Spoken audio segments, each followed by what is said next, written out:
You ready? I'm ready. Let's do this. Let's learn some English. In today's English lesson, we are going to watch a news clip about President Biden inviting President elect Trump over to the White House. And for a couple minutes, they have a short conversation in front of reporters, and then they go behind closed doors and have a private conversation for like 2 hours. I wonder what they talked about. We may never know, but we will take a look at their short conversation. We will talk about some advanced vocabulary. We'll talk about some English idioms, and of course, those pesky English phrasal verbs you might see on the IELTS or TOEFL exam. And it's been right down there the whole time. Tradition is the first word we will hear in the newscast that I think could give you a little bit of trouble. And we got Christmas coming up in the United States, and I think I will use a Christmas tradition to talk about that word. But first, why don't we watch a portion of the news clip, and then I will come back and I'll teach some English. In a time when so much change is happening here in Washington, there was a return to tradition today at the White House.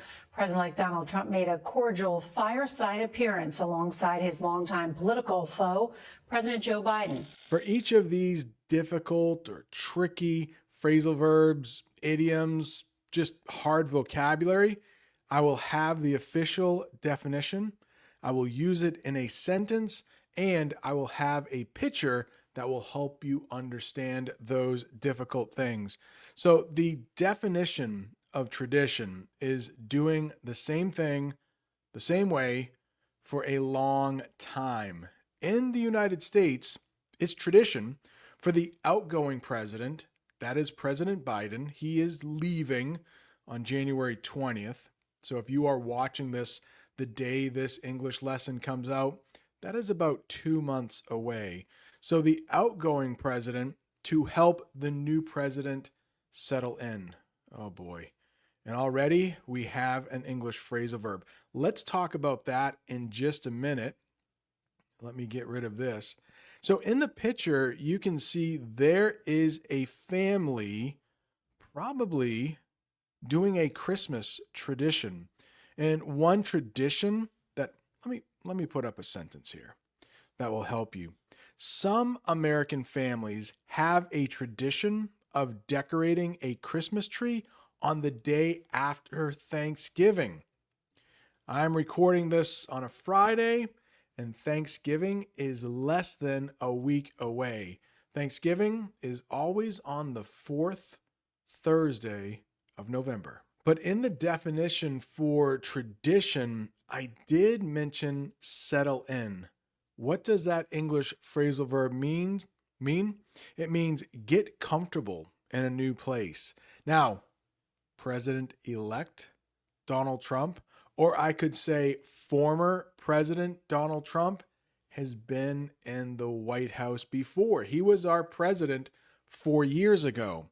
But it is tradition that the president who lives in the White House now helps out the incoming president. Something President Trump did not do 4 years ago for President Biden. In a time when so much change is happening here in Washington, there was a return to tradition today at the White House. President-elect Donald Trump made a cordial fireside appearance alongside his longtime political foe, President Joe Biden. We'll get more now from CBS's Ed O'Keefe at the White House. Given their bitter rivalry, it was an encounter many thought could never happen. Cordial. The two men might be political enemies, but at least in front of the camera, they were cordial to each other. That means friendly and polite. Joe Biden was cordial with Donald Trump during their meeting. And from what I heard in other news stories, they were cordial behind closed doors. They were both very nice to each other. And you can imagine some of the things they probably talked about: the war in Ukraine, the war in Israel and Gaza. Those were probably just a couple of the topics they discussed for 2 hours. So cordial means being nice to somebody, but we also have cherry cordials. You might hear that. Cherry cordials taste good during Christmas time. And so basically it's a cherry with chocolate around it. Sometimes they will fill those cherry cordials with liquor. I don't like them that much. I like the non-alcoholic cherry cordials. Let's go back to the picture for cordial for a second. Here it is used as an adverb. You are cordially invited. It's always nice to be invited to a party. And if you are cordially invited, that just means like we are inviting you in a friendly way. Given their bitter rivalry, it was an encounter many thought could never happen. But today, in front of a roaring fire, the current and future president exhibited warmth. For the next two, I have the same picture because they are almost the same thing. If you have seen other English lessons on this channel, you will have heard foe. Foe is an enemy or an opponent. Even though they are foes in politics, they met to discuss important issues. And a bitter rivalry. Rivals are people, but the rivalry is something that two people can have. Neither are good. It means they don't like each other. A bitter rivalry is a strong and often angry competition between two people. During the last presidential election, Joe Biden and Donald Trump were bitter rivals until Joe Biden dropped out of the race. There is a bitter rivalry between Biden and Trump due to their different views. So Biden and Trump may have a rivalry, or you could say they are rivals. And the two men sat in front of a roaring fire.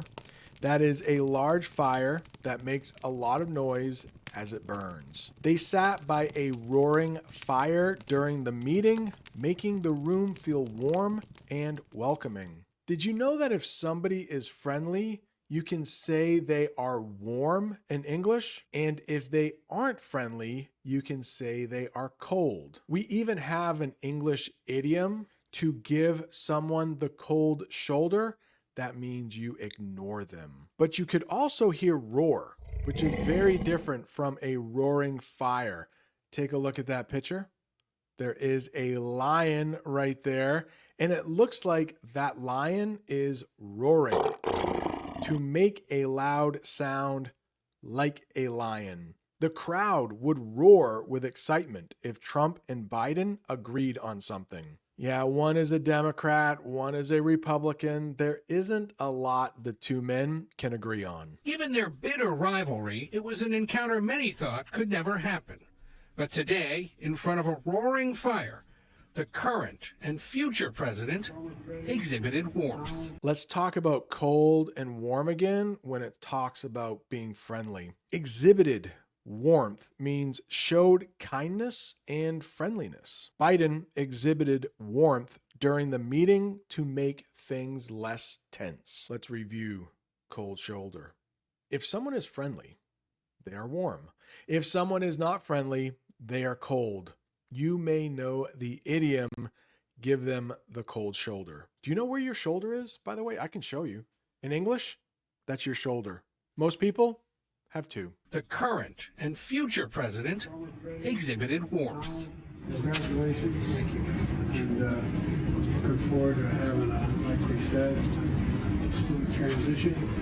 Do everything we can to make sure you're accommodated, what you need. And we're going to get a chance to talk about some of that today. So, welcome. Smooth transition. We are very lucky in the United States that for about 250 years, every time a president has left the office and a new one has come in, we've had a smooth transition. Well, maybe the last time President Trump left the White House and President Biden came in, it wasn't exactly smooth. We will talk about January 6th in just a second. But this transition, going from one president to another, looks like it is going to be smooth, a peaceful and easy change from one situation to another. Let's say you are moving from one country to another. You want it to be a smooth transition. You don't want there to be a lot of problems. Biden wanted a smooth transition so Trump could start his work quickly. Yeah, even though Biden and Trump do not get along, Biden keeps saying he wants a smooth transition because the American people deserve that. Accommodated. Hopefully, if you are a guest in somebody's house, they are accommodating. This is accommodated.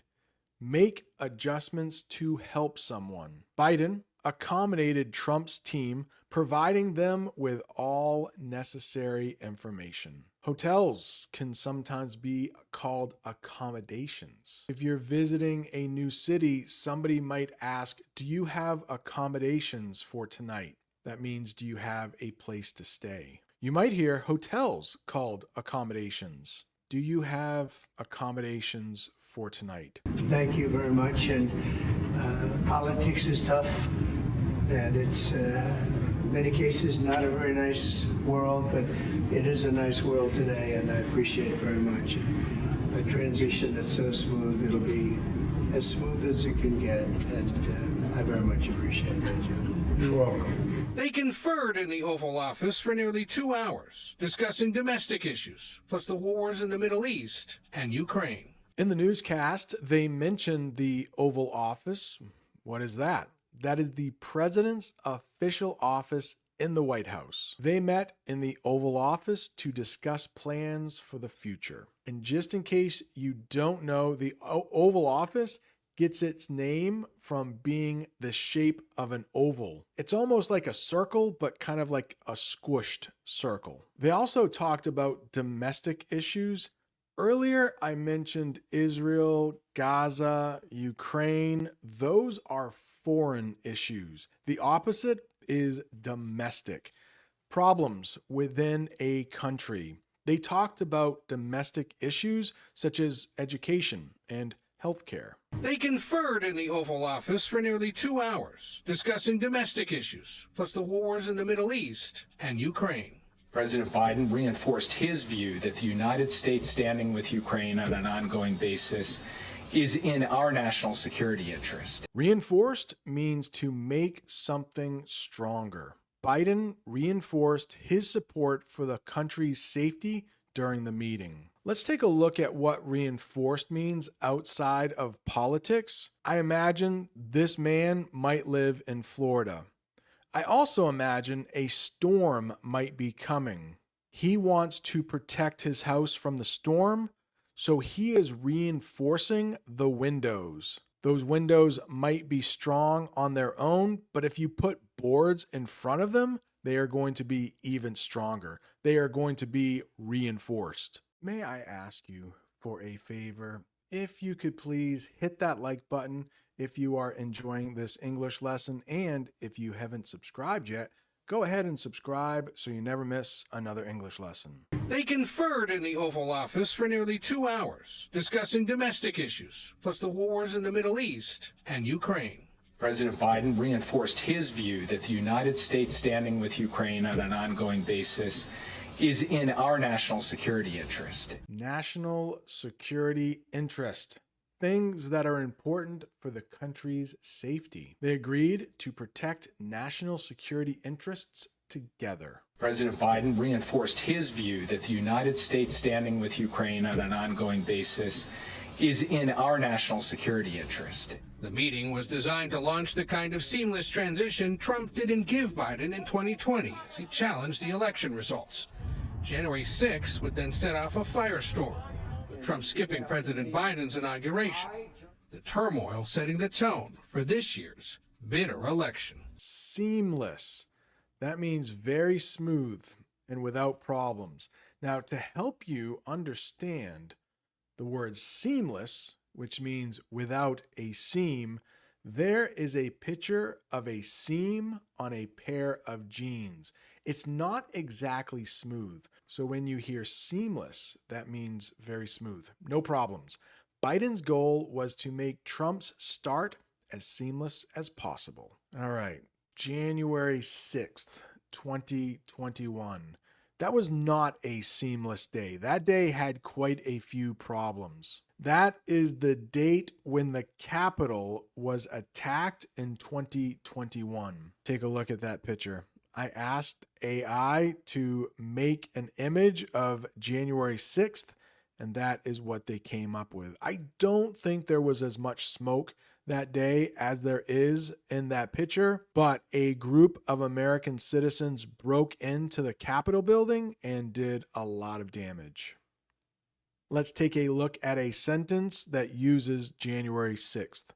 Biden and Trump mentioned the events of January 6th during their discussion. That is just an example sentence. I don't think they actually discussed that. I'm pretty sure President Trump or President-elect Trump did not want to discuss January 6th. Not easy to say. The meeting was designed to launch the kind of seamless transition Trump didn't give Biden in 2020 as he challenged the election results. January 6th would then set off a firestorm, with Trump skipping President Biden's inauguration, the turmoil setting the tone for this year's bitter election. Now, traditionally, the First Lady also hosts a tea for her incoming successor, but Melania Trump didn't come today. Dr. Jill Biden gave Trump a handwritten letter of congratulations for Mrs. Trump and said she's ready to assist with her transition. Turmoil. That is a state of great confusion and disorder. On January 6th, there was definitely a lot of turmoil at the Capitol building. There was turmoil after the election, making the transition difficult. Luckily, that was back in 2021.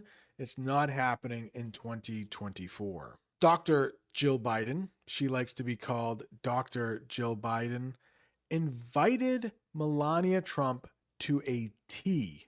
Now, you might know tea as something you can drink, but in English, a tea can be something different. It's like a party. To host a tea means to invite someone for a meeting or discussion, often informally. So it's not a formal thing. Take a look at that picture. You can see some women, and I think it's mostly women who attend a tea, but they're just sitting around a table.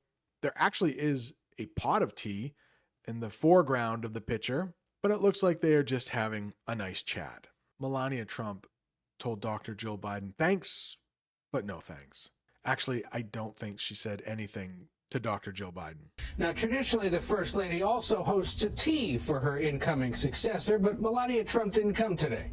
Dr. Jill Biden gave Trump a handwritten letter of congratulations for Mrs. Trump and said she's ready to assist with her transition. I will say this a couple times. This is also difficult to say. Successor. What is a successor? That is a person who comes after someone else in a position. Biden wanted his successor to be well prepared for the job. I also think Biden wanted his vice president, Kamala Harris, to be his successor, but the American people had other plans. That's it. That's the end of this English lesson. I hope you enjoyed. If you are looking for more English, right down there is another English lesson I did about President Trump. Thanks so much for watching. See you next time.